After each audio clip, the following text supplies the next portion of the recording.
human beings need attention. They need to know that you value them, that you're important. A lot of times parents are so busy that the kids only get their attention when they've done something bad.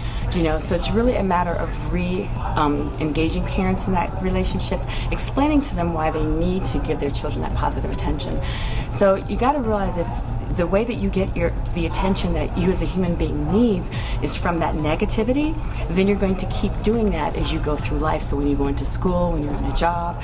So it's a matter of getting folks to see that so that they can understand that encouragement. If you start feeding them encouragement, the food that they actually want versus the Cheetos that you're feeding them by the negativity, that you'll start getting different results, and they'll act around you a certain way that they won't act around the people where they're used to getting that negative energy. It's habits of behavior, and you can create new habits of behavior even in the midst of that old habit, to the degree that they may even start seeking more of that behavior versus this behavior. We actually take a holistic approach, and we take an integrated approach, meaning that we have different type of models that we use with the children. Basically, it's behavioral approaches, and we also use what we call cognitive behavioral therapy to make sure that we're getting them to understand that they need to change their thinking.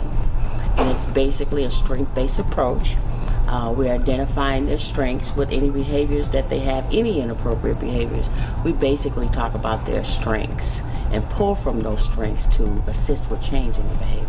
Department of Child Services, the population that we serve in regards to child mental health. I believe that child mental health is something that has always existed.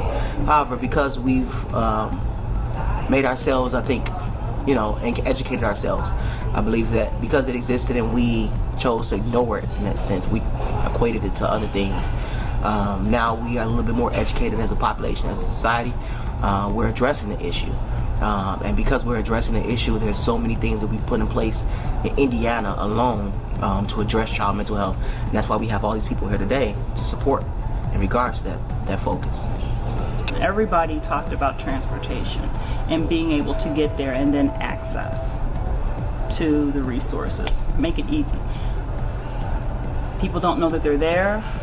Organizations often work in silos. That has to become a collective approach in order for this to really be successful.